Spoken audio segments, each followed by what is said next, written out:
Hi, everyone. Welcome to this Focus Friday live stream with me, Dr. Aparajita Jeedigunta. I am the founder and CEO of AJ Rao LLC, where our motto is making the invisible visible for better belongingness. I am also an award-winning diversity, equity, inclusion, belongingness, and leadership strategist, coach, and consultant. This is my bread and butter. This is what I do. So if you're watching this live, do me a favor and start commenting. Let's have a conversation about diversity, equity, inclusion, and belongingness, which is what DEI and B mean. And if you're watching this later, I hope you enjoy this video.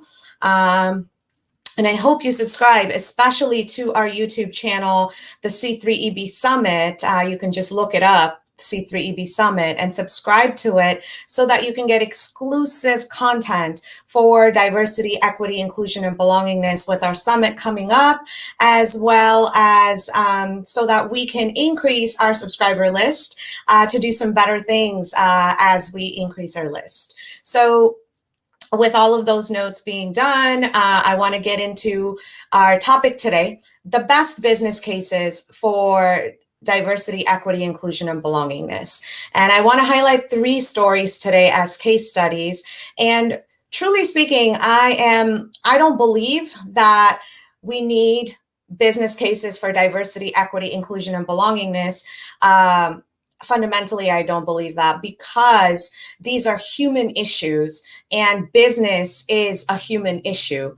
However, these 3 case studies, these 3 stories just kind of fell into my lap and made for great business cases for diversity, equity, inclusion, and belongingness. So, I mean, if something falls into my lap, like, why resist that, right? Why not make the case with it?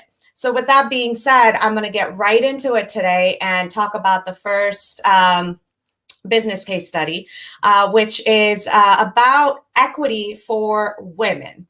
And the reason I want to talk about equity for women is I'm not just talking about gender parity. I'm not talking about wage parity when I talk about this.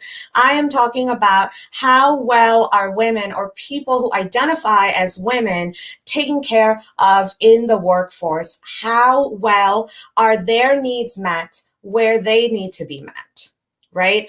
And I don't know if you can see this. Let me hide this banner. I am wearing my grumpy sweatshirt today, and I am not feeling that well, actually. I am not feeling that well because I have uterine fibroids. And when a uterine fibroid is a reproductive condition that not just me, many women suffer from reproductive issues or manage reproductive issues like polycystic ovarian syndrome, uterine fibroids, and there are quite a few other conditions that women across the planet manage. I happen to have uterine fibroids, and when a fibroid ruptures, it is excruciatingly painful. And so I recently had what I think is a fibroid rupture. So I've been in excruciating pain for a couple of days. I've been extremely fatigued, which is why I didn't even dress up. I'm in my grumpy sweatshirt because I am grumpy today. That being said, I also get to work for myself. So as the boss and as the employee, I get to tell myself, hey, it's okay. Do what you need to do so that you can get through this phase, which happens periodically. You know you have to manage it. So let's manage it in the best way that we can so that we can move forward and get back to a pain-free existence. Now, what I am talking about with that pain-free existence is something that people with chronic illnesses from all kinds of chronic illnesses suffer, and many of these people are in our workforce, and they have chronic illnesses that are not visible. They're invisible illnesses or invisible conditions, so we don't automatically know about them when we look at them.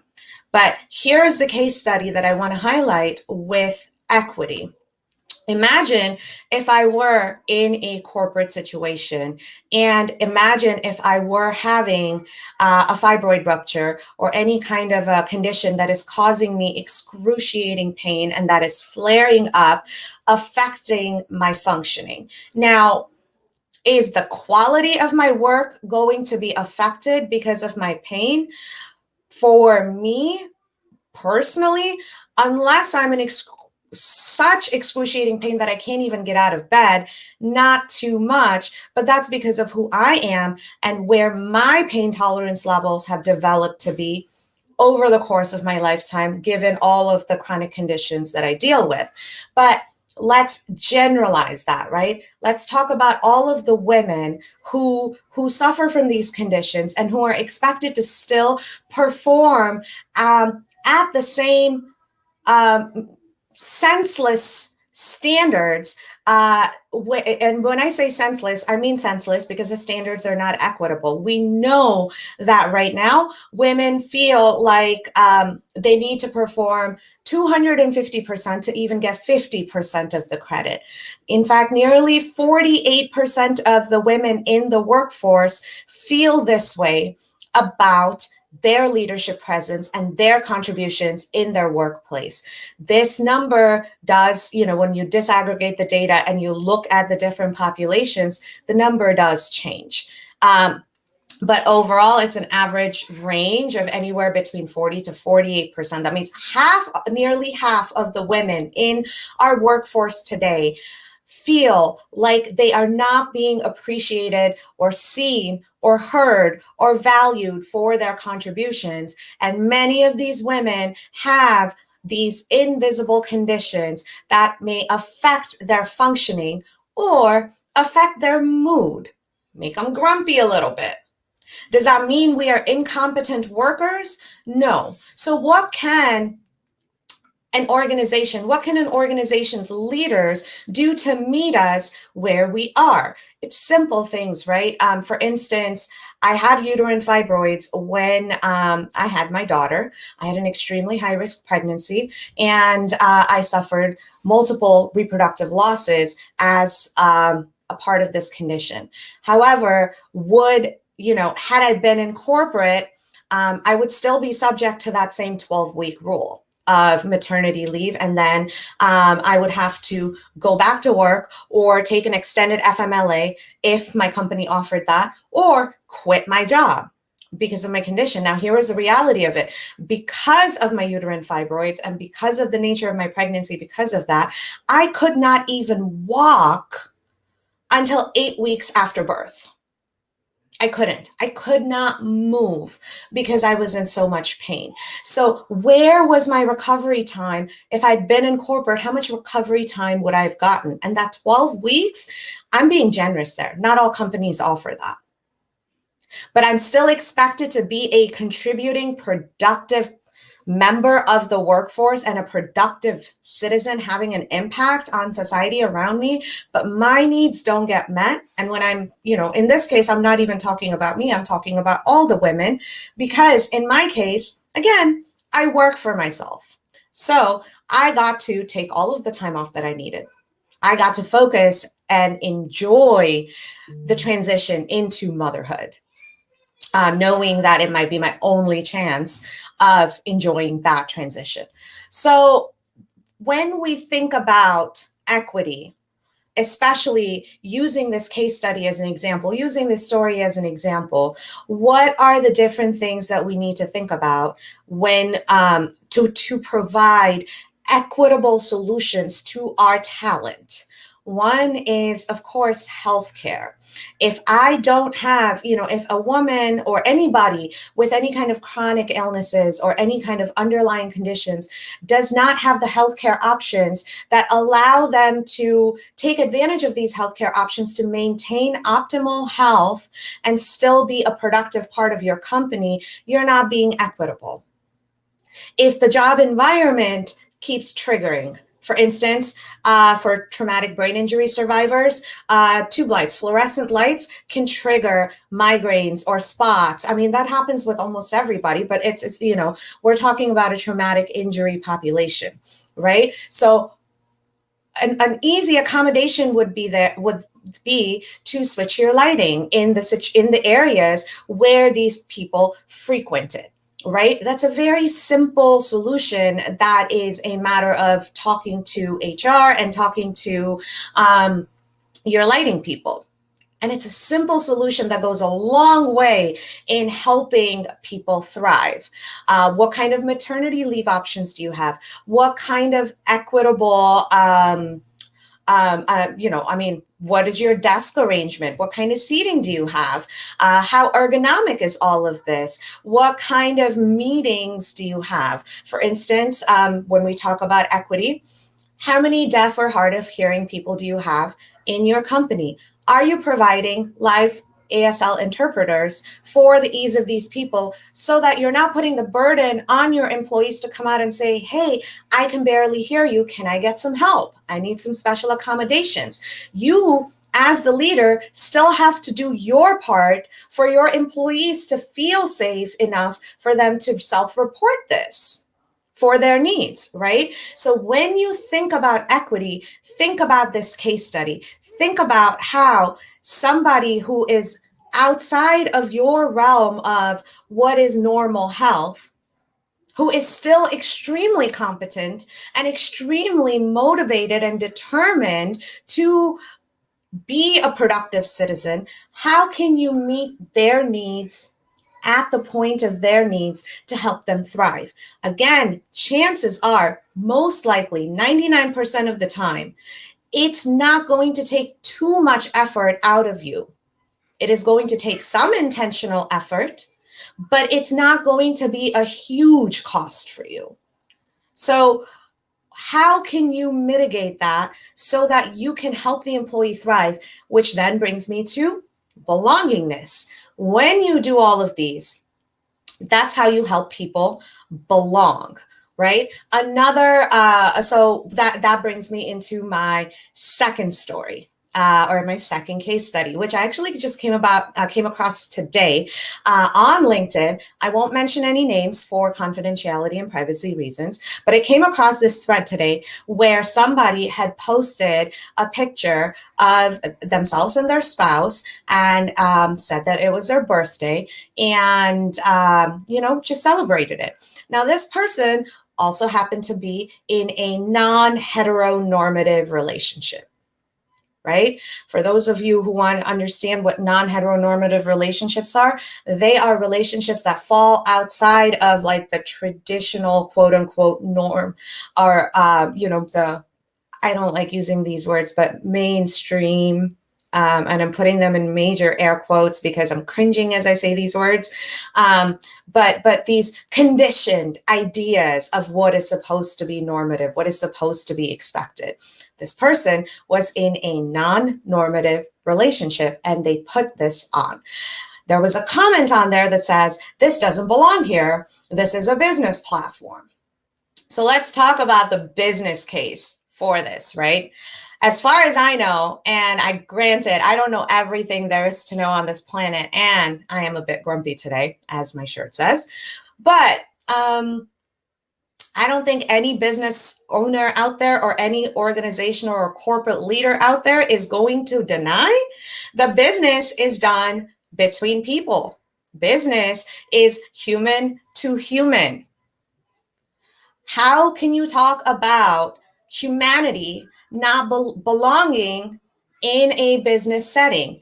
If somebody showing their humanity does not belong in a business setting, you're in the wrong business, especially on a social media platform, because it doesn't matter what social media platform you're on. And yes, LinkedIn is a social media platform at the end of the day. Granted, it is labeled and branded as a professional networking platform, but guess what? Guess who the professionals are? Human beings who are massively diverse, human beings who are unique and similar in all of the expected and unexpected ways. It is still a social media platform. Social, as in interactions between people. So Here is a great case study again for diversity, equity, inclusion, and belongingness. If you are on a social media platform as a business person and you put out things like this saying, well, this does not belong here, it doesn't, or it doesn't belong there, or go somewhere else with your stuff. And I'm talking about any aspects of humanity, including our preferences, including our ideologies, including all of those. If you tell somebody that they don't belong in this space, all you are doing is speaking volumes about your judgment, about your judgmental attitude, about your prejudice. You're not saying anything about the other person. You are just revealing the lack of inclusion and the exclusion and judgment in your values. And when you do that, think about this again from a purely business perspective. What are you saying to all of your clients? What are you saying to all of your potential clients? What are you saying to all of your prospects? That I want to work with you, but I'm going to judge you?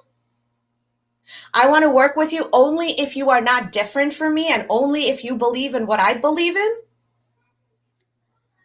How much business do you think you're going to get from that? And how much business do you think you're going to lose from that?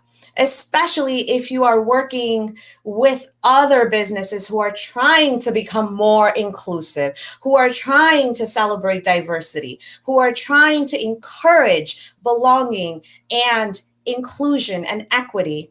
And you come out saying, well, personal stuff does not belong on a social media platform. What are you saying about yourself?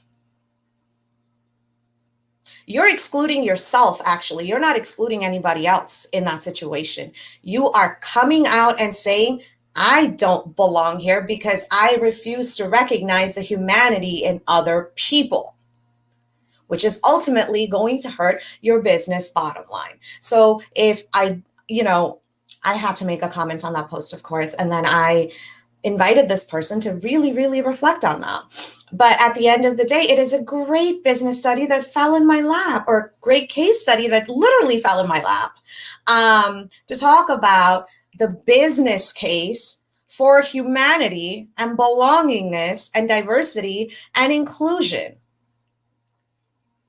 And if any of this does bother you, if any of what I'm saying bothers you, and if it rubs you the wrong way, I invite you to think about that as well. Because what I'm talking about here, I'm not talking about politics. I'm not talking about you going out and harming somebody or letting somebody harm you. I am talking about the basic fundamental foundations of human decency, of letting people be who they are, of you realizing you don't get to judge other people's lives. Right? And you don't get to decide on what other people's needs are. As a leader, for you to be inclusive, for you to have a thriving, diverse business and a thriving, diverse base of customers who feel like their individual needs are getting met, the first and biggest thing you can do is to listen to those needs, to meet them where they are. Right? And isn't that what we do, especially in the service industries or even in product industries, when we have a potential client, when we have an RFP? Do we ask that company to tailor their needs to our proposal? Or do we tailor our proposal to what the customer or the client may need? That entails listening to the customer or client, right? So why won't we do that with each other as human beings? Why can't we just listen? And if it's not our place, for instance, I know I'm not going to go out there and throw in an RFP for some kind of a manufacturing component or some kind of a tech platform building project, because I'm not in manufacturing. I don't do tech building. It's not my space. So am I going to go in there and tell them that, oh, you are wrong? No. because that's not even my wheelhouse. So if you are in these spaces and you feel like you have to comment on somebody for their for their personal celebration, and you have to comment on them saying this is not the place for it, maybe you're in the wrong place in that thread. Or maybe you're in the wrong place in your head. Think about that. So that's two case studies. The first one is equity for women across the board in workspaces, and giving women and people with chronic illnesses, actually everybody. I used the case study of a woman, me, but everybody. Meeting everybody's needs to function where they are so that they can function and so that they can thrive and give you what you need. That was the first case study for equity. The second one is belongingness.